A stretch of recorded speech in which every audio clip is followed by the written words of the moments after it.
Hello, it's Julie from Spellbound, and today I'm going to show you how to make these lovely star motifs to decorate your earrings. I need a 6mm bead to go in the middle of my star and a few extra beads to decorate the earrings. So I've got some here from one of the Spellbound mixes. You'll need some 0.8mm wire, a couple of head pins, some ear fittings and your round nose pliers. I hope you give it a go because this is a really useful and very pretty little motif.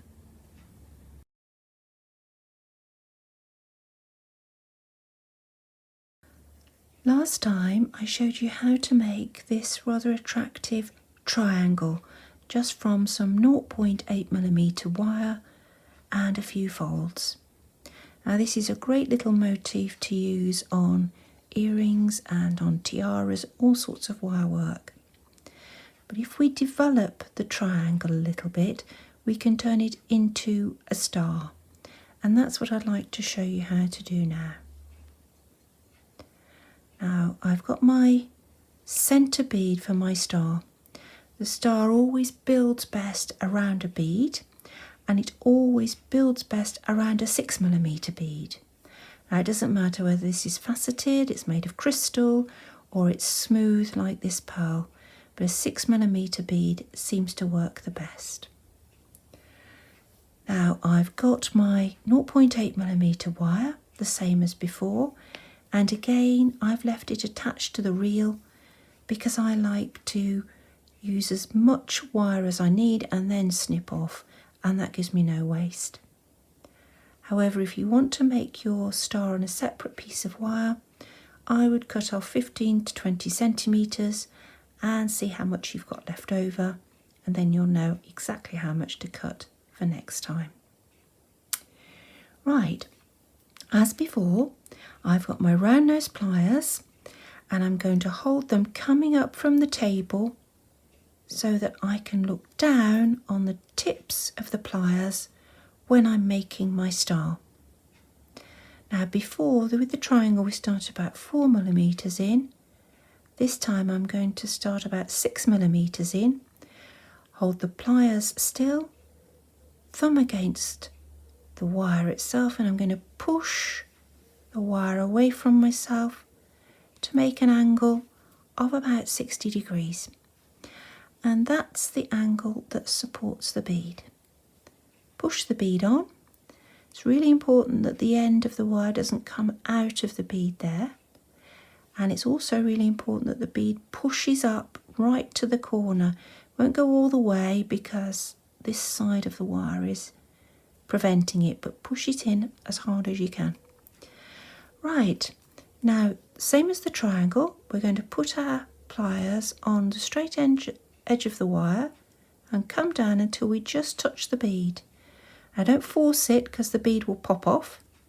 We just want to hold it against the bead. Hold everything still, pliers coming up from the table so I can see the ends there.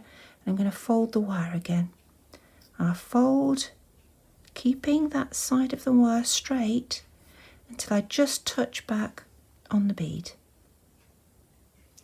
Right, let's do that again.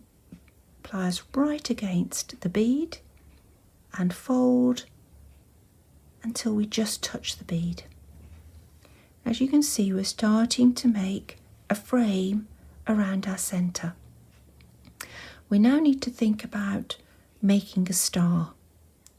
If I was just to make another triangle underneath this triangle with the bends in the same place, I'd just end up with a triangle with a pearl in the middle.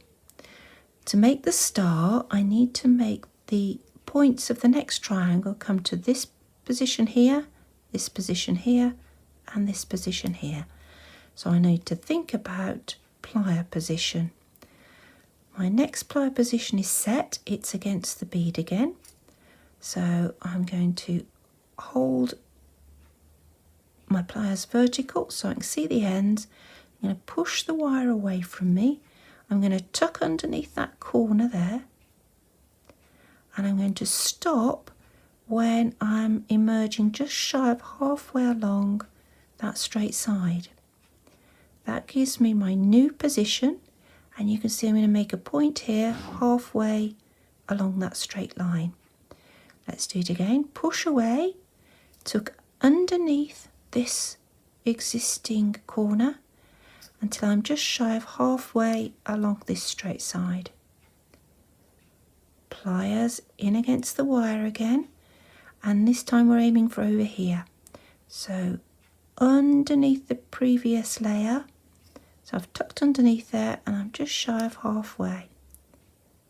Okay, now we're going tips of the pliers just up, tuck underneath this corner.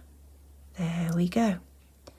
And now my new corner is lining up with the very first one I did, so I want the second one to line up underneath this one.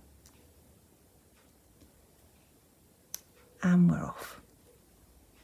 You can see now how the star starts to build. Now, it takes a little bit of practice. I've done this lots of times. Don't be disheartened if the first one doesn't work beautifully. Give it another go. Right, so there's my star. I don't want to go around anymore. What I want to do is put a loop on so I can connect it to something. Now, this is probably the most important part of making a star. If you were just to put a loop here, the star would tilt forward. It won't show its best face forward. So we need to give it more support. So you put your pliers as though you were going to make another point on the star, but this time you bring the wire right across the centre back.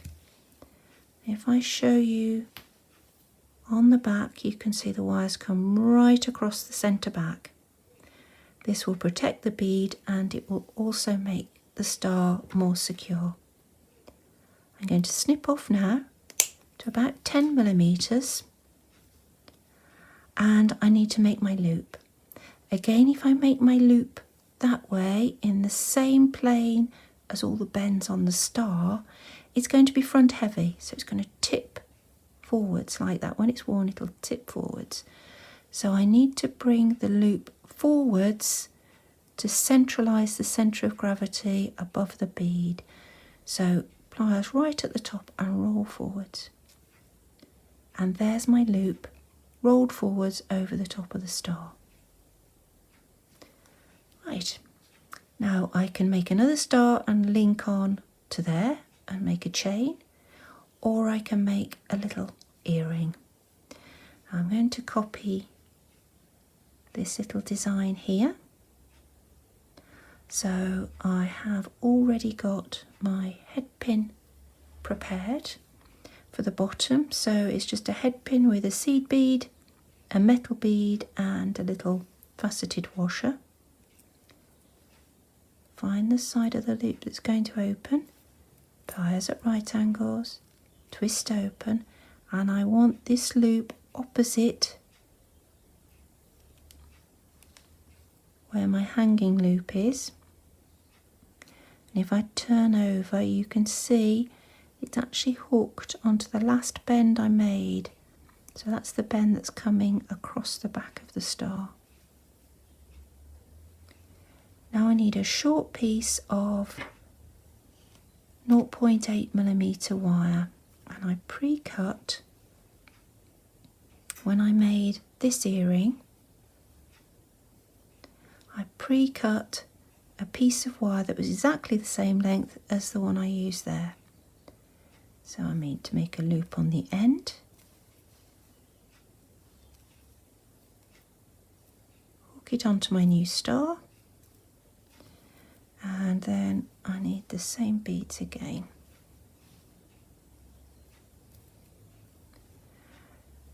Now I need to think about what plane I want to make the loop in so I can see all of that decoration at the front. And I need to make it in that plane so that the star is flat. So if I hold it like that so I see the edge of the star, let's make the loop. And the last thing is the ear fitting. Pliers at right angles to the spring, twist open, pop it on, twist it shut, and there's my little pair of star earrings. Easy to make, but terribly impressive. Now, I think if you were to make some of those for your friends,